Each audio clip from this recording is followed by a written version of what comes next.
Convolution educare YouTube চ্যানেলে তোমাকে স্বাগত। ভিডিওর বিষয়বস্তু বিএসকে এর যে নতুন করে রিক্রুটমেন্ট হতে চলেছে তার এগেনস্টে একটা পেপারের প্রতিবেদন। আমরা একটা পেপারের প্রতিবেদনের বেসিসে এই ভিডিওটা তৈরি করেছি, যেখানে আমরা জানতে পারছি প্রায় 4000-এরও বেশি নতুন করে ডেটা এন্ট্রি অপারেটর বিএসকে কেন্দ্রে রিক্রুটমেন্ট হতে পারে। তার জন্য অথেন্টিকভাবে আমরা টোটাল প্রতিবেদনটা ডিসকাশন করব। খুব সুন্দর এবং ভালো ভিডিও। যারা বিএসকে চাকরির স্বপ্ন দেখছো, জেলাভিত্তিক চাকরির স্বপ্ন দেখছো, তাদের জন্য সুবর্ণ সুযোগ। খুব ভালো করে ভিডিওটা শেষ পর্যন্ত দেখো, চ্যানেলটা সাবস্ক্রাইব করো, একটা লাইক দেবে ভিডিওতে। আমরা এবার স্ক্রিনে যাব, গিয়ে টোটাল প্রতিবেদনটা ভালো করে পড়বে। একটু সময় নিয়ে ভিডিওটা দেখো, খুব খুশির খবর, খুব ভালো খবর। তারপর ভিডিওটা পুরো দেখার পর তোমার মনে ইচ্ছেটা জাগবে, আমি কি করে এই বিএসকে চাকরিটা পেতে পারি। ওয়েস্ট বেঙ্গলে শুধুমাত্র আমরাই সঠিক প্রসেসে এর জন্য কোচিং করিয়ে থাকি। বলতে গেলে গ্যারান্টি সহকারে আমরা যে কোনো গভর্নমেন্ট কন্ট্রাকচুয়াল চাকরি করিয়ে দিতে পারি। সুতরাং আমাদের কোচিং প্রোগ্রামে সংযুক্ত হয়ে তোমার ক্যারিয়ারকে সুরক্ষিত করো। স্ক্রিনে চলো, আমরা বিস্তারিতভাবে প্রতিবেদনটা আলোচনা করি এবং তোমার মনটা যাতে হাসি খুশি থাকে সেই প্রচেষ্টা করি। চলো স্ক্রিনে যাই, বিস্তারিতভাবে সবকিছু ডিসকাস করি। 1500 বাংলা সহায়তা কেন্দ্র তৈরির সিদ্ধান্ত রাজ্যের। আরও বিস্তারিতভাবে আমরা টোটাল আর্টিকেলটা পড়ব। দারুণ খবর, দারুণ খবর। রাজ্যের গ্রামীণ এলাকায় মানুষের কাছে সরকারি প্রকল্পের সুযোগ আরও ভালো পৌঁছে দিতে নতুন প্রায় 1500 বাংলা সহায়তা কেন্দ্র তৈরি করবে সিদ্ধান্ত নেওয়া হয়েছে। বর্তমানে রাজ্যে 3561টি বাংলা সহায়তা কেন্দ্র চালু হয়েছে, যেখানে রাজ্য সরকারের 40টি দপ্তরের 292টি পরিষেবার সুযোগ মেলে। এখনো পর্যন্ত রাজ্যের 7 কোটিরও বেশি মানুষ বাংলা সহায়তা কেন্দ্র থেকে পরিষেবা পেয়েছেন। নবান্নের সরকারি সূত্রে জানা গেছে, নতুন করে আরও 1431টি নতুন বাংলা সহায়তা কেন্দ্র চালু করা হবে। এর ফলে 4000-এরও বেশি তরুণ তরুণীর কর্মসংস্থানের দরজা খুলে যাবে। এবার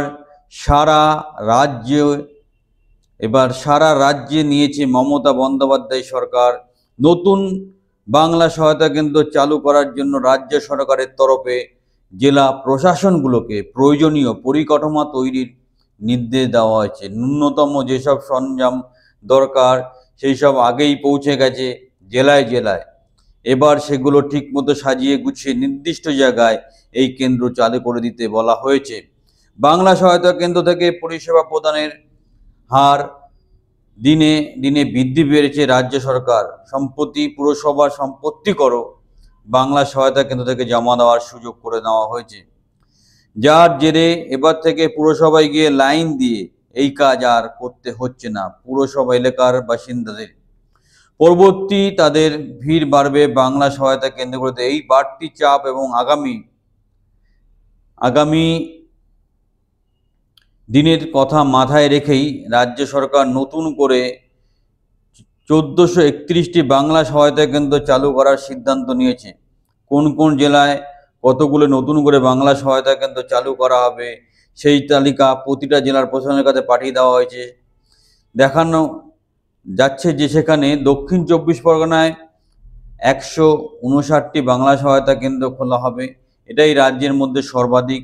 এছাড়া পূর্ব মেদিনীপুর, পশ্চিম মেদিনীপুর, মুর্শিদাবাদ জেলায় 100-রও বেশি নতুন বাংলা সহায়তা কেন্দ্র চালু হতে চলেছে। শুধু তাই নয়, বাংলা সহায়তা কেন্দ্রের মাধ্যমে রাজ্যের রাজস্ব আদায় হয়েছে 350 কোটি টাকারও বেশি। লোকসভা নির্বাচনের আগেই এই বাংলা সহায়তা কেন্দ্রগুলো স্থাপনের প্রশাসনিক অনুমোদন এসে গিয়েছিল। নির্বাচনী আচরণবিধি লাগু হওয়ার ফলে সেগুলো শুরু করা যাচ্ছিল না। এখন আর কোনো বাধা নেই, তাই দ্রুত পরিকাঠামো তৈরি করে কেন্দ্রগুলো চালু করার নির্দেশ দেওয়া হয়েছে।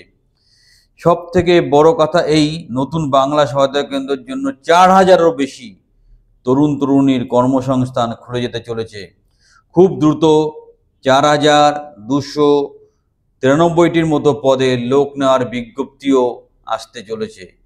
সব মিলিয়ে দারুণ সুযোগ। আমরা সবসময় চেষ্টা করি সঠিক খবরটা সঠিকভাবে তোমাদের কাছে পৌঁছে দিতে।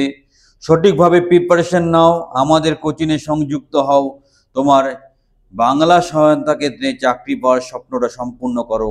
আমরা যেভাবে পরিচালনা করব, শুধু প্র্যাকটিসের মাধ্যমে তুমি তোমার চাকরিটি পেতে পারো। আর দেরি নয়, চ্যানেলটি সাবস্ক্রাইব করো, ভিডিওটা লাইক দাও, ইমিডিয়েটলি স্ক্রিনের নাম্বারে যোগাযোগ করে তোমার অ্যাডমিশন প্রসেসটা কমপ্লিট করো। সবাই ভালো থাকো, হ্যাভ এ গ্রেট ডে।